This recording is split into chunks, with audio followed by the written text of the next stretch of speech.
What if the one thing that's been stopping you from buying a house, Wall Street investors with bottomless pits of cash, was about to be banned for good? A dramatic new plan announced by the Trump administration could completely outlaw large corporations from buying up single-family homes.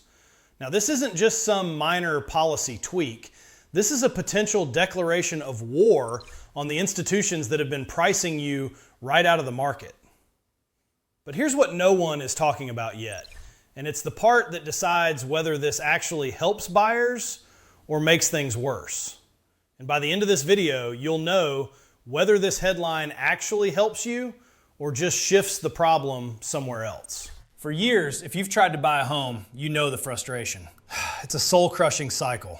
You save for a down payment, you get pre-approved, you find a home you absolutely love, and you make a strong offer. And then you get the news. You've been outbid. Not by another family, but by some anonymous, faceless corporation that swooped in with an all-cash offer, maybe tens of thousands of dollars over the asking price.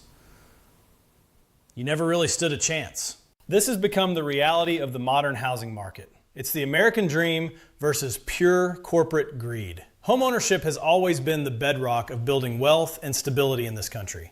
But over the last decade, that foundation has been systematically chipped away. Large institutional investors, private equity firms, and Wall Street-backed landlords have descended on residential neighborhoods. And they don't see communities, they see portfolios. They don't see homes, they see spreadsheets, designed to squeeze every last dollar out of renters.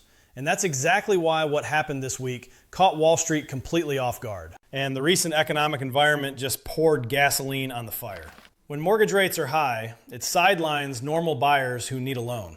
But for a corporation with billions in capital, rates don't matter. They just pay cash, giving them a totally insurmountable advantage. They scoop up the limited supply of starter homes, the very properties that have always been the first rung on the ladder for new families. This relentless competition drives up prices for everyone and has pushed countless people into becoming lifetime renters, paying off a mortgage for a landlord they'll never even meet. The game has felt rigged because, in a lot of ways, it has been. Here's the part that makes this policy so explosive. Most people don't realize how deeply investors are embedded in certain cities. The numbers paint a pretty grim picture of a market under siege. In recent years, investors have consistently bought up a huge chunk of the homes for sale, at times nearly a quarter of all homes sold in the United States. But here's where the story gets uncomfortable, because banning Wall Street doesn't mean what most people think it means. The conversation is often dominated by giant, monstrous hedge funds, but it's a little more complicated than that. The market is really split into two main groups. First, you've got the mega landlords.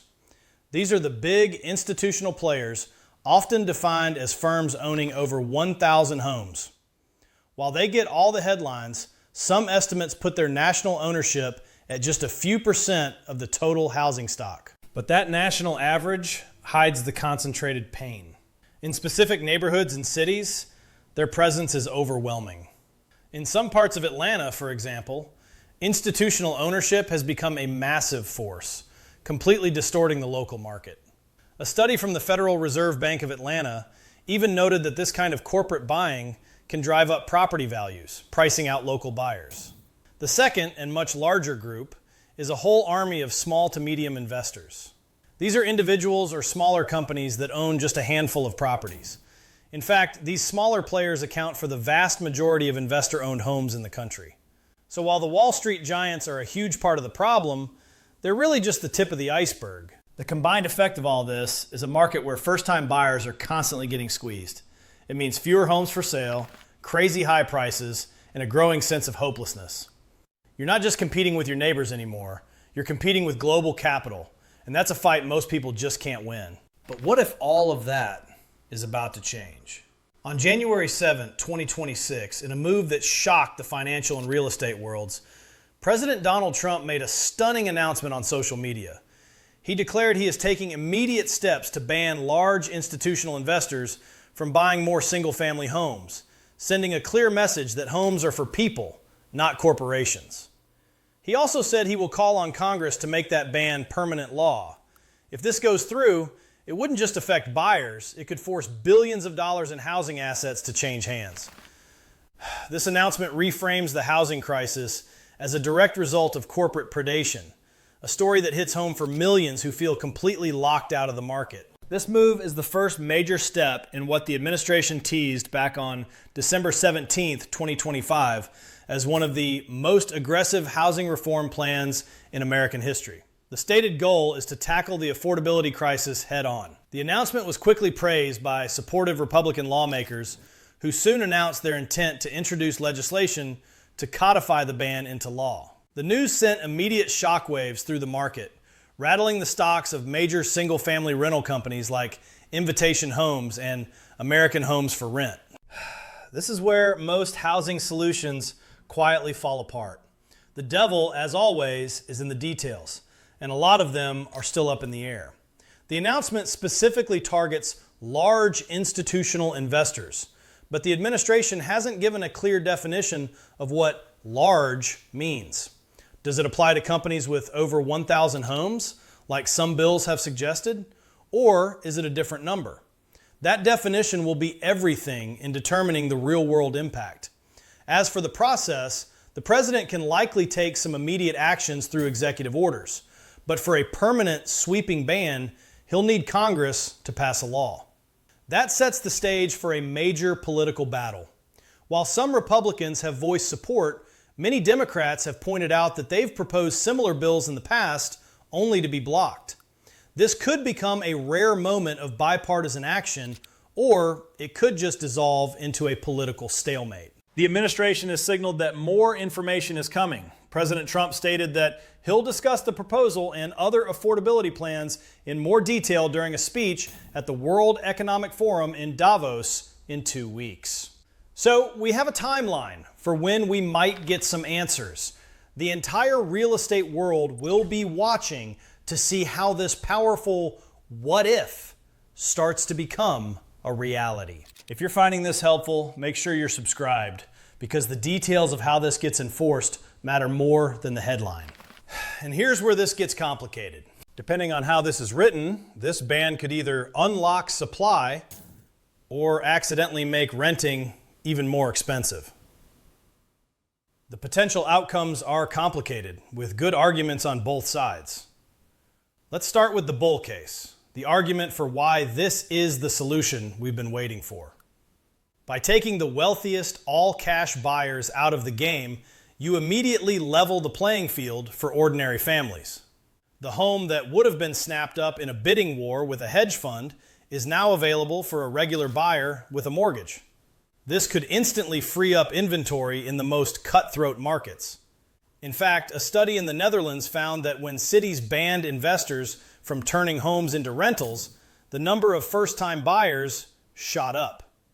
Supporters say this is exactly the kind of decisive action needed to curb Wall Street's takeover of American neighborhoods. However, the skeptics are raising some important red flags. First, they question how big of an impact this would really have. Many economists argue that since large institutional investors own a pretty small slice of the total housing supply, banning them might not be a silver bullet. The bigger issue, they say, is the tens of millions of homes owned by smaller investors who probably wouldn't be affected by this ban. Second, there's the rental market. These large companies are also major landlords. A ban could mess with the supply of single-family rental homes, which are a necessary option for people who can't or don't want to buy. If these companies are suddenly forced to sell off their houses, it could create chaos and maybe even drive up rents in the short term, as was seen in a Dutch study. Finally, many experts on both sides of the aisle argue that the real root of the housing crisis isn't just investors.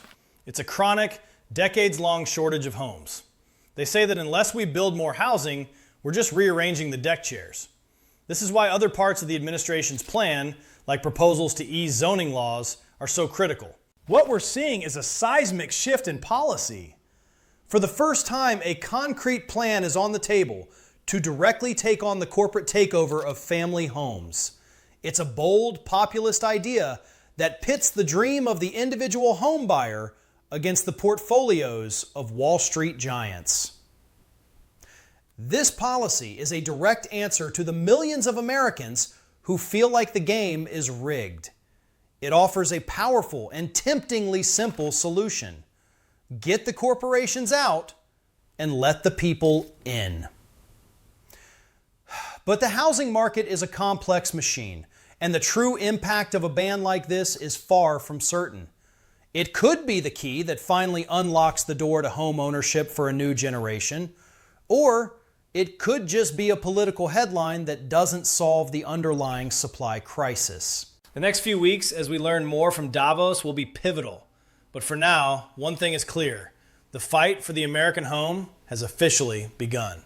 And this is the part no headline can answer. If Wall Street is forced out, does supply actually improve? Or does someone else quietly step in and take their place? Thanks for watching, and don't forget to subscribe for more deep dives into the forces shaping your financial future.